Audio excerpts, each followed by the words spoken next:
madam actually कथाटा हो जो पुरी मंदिर में आप तो जानते हैं से जो वीवीआईपी दर्शन चलती मुझे रिसेंट जाइली मैंने बहुत भिड़ रोचे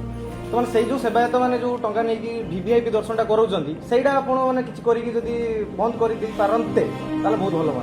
कहीं रिसेंट मुझे 10 घंटा लाइन रे छिड़ा बाहर जो लोक मैंने पूरा अणनिश्वास होती जमी खरा हो बाहर आज्ञा हाँ जो मैंने पूरा वीवीआईपी लेवल रे अच्छा से ठीक अच्छे बाकी जो भाई धर जो मो पाखे 20,000 टंका अच्छी कि 10,000 टंका अच्छी हाँ तो सही भाया लोक से बैन करवाटा दरकार नहीं कौन भाई माने वीडियो देखिले तो ये वीडियो देखला परे मु बास एई गुटाए भाई को धन्यवाद देवी आ तांको सैल्यूट मध्य करिवि जे कि एभलिया टॉपिक को नहीं आम उपमुख्यमंत्री पाखरे स्थापना कले आउ बाकी रहिला वीवीआईपी दर्शन कथा आउ से वीआईपी मानक कथा जो माने